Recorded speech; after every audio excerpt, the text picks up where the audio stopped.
அருகம்பையில் இயங்கி வந்த இஸ்ரேலர்களின் வணக்க வழிபாடுகள் இடம்பெற்று வருவதாக கூறப்படும் சபாத் இல்லம் நேற்று 10ஆம் தேதி முதல் உத்தியோகபூர்வமாக மூடப்பட்டது.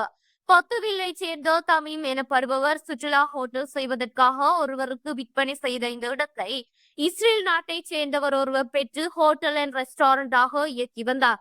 அத்துடன் இஸ்ரேலியர்கள் ஒன்று சேரும் இடமாகவும் பயன்படுத்தி வந்த நிலையில் அங்கு இஸ்ரேலர்களின் வணக்க வழிபாடுகள் இடம்பெற்று வருவதான சபாத் இல்லம் எனப்படும் இந்த இல்லம் குறித்து அண்மை காலமாக பல சர்ச்சைகள் எழுந்து வந்தன. சர்வதேச ரீதியாகவும் இந்த பிரச்சனை பேசப்பட்டது.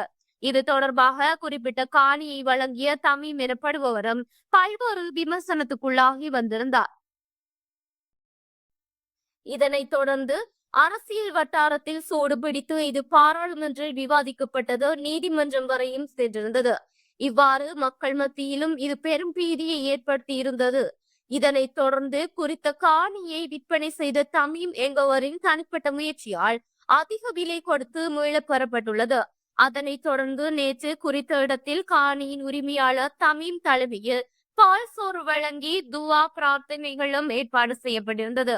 இந்நிகழ்வில் முஸ்லிம் காங்கிரசின் திகாமடுள்ள மாவட்ட பாராளுமன்ற உறுப்பினர் MSM அப்துல் வாசித் மற்றும் சட்டத்தரணி சாதீர் மற்றும் பிரதேச சபையின் தவிசாளர் SMM சம்சாரப் மற்றும் பொத்துவில் பிரதேச சபையின் முன்னாள் உறுப்பினர் அப்துல் மஜீத், தேசிய மக்கள் சக்தி பொத்துவில் பிரதேச அமைப்பாளர் ஆதம் சலீம், பிரஜா சக்தி உறுப்பினர்கள், உலமாக்கள், சமூக ஆர்வலர்கள் என பலர் கலந்து கொண்டனர். இலங்கையில் சபாத் இல்லமாக இயங்கிய இடங்களில் முதற் தடவையாக மீளப்பெற்ற இடமாக அருகம்பையில் இயங்கிய இந்த இடம் மட்டுமே என்பது எல்லோராலும் பார்க்கப்படுவதுடன் அரசியலுக்கு அப்பாற்பட்டு தனது இடத்தை மீளப்பெறுவதற்காக இரவு பாழாக முயற்சித்த பொத்துவிலை சேர்ந்த தமீம் எல்லோராலும் பாராட்டப்பட்டு வருகின்றார். இந்த இடத்தை கொடுத்து நான் பட்ட கஷ்டங்களும் விமர்சனங்களும் ஏராளம்.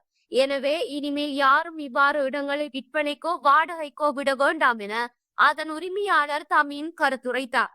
இந்த விடயம் குறித்து ஆராயும் போது சில பாராளுமன்ற உறுப்பினர்களால் பாராளுமன்றத்தில் குரல் கொடுத்து முடியாத ஒரு விடயத்தை தமீம் எனும் ஒரு தனிநபரின் முயற்சியில் இந்த இடம் அதிகூடிய பணத்தை கொடுத்து மீள பெற்றிருக்கின்றதை குறிப்பிடத்தக்கது.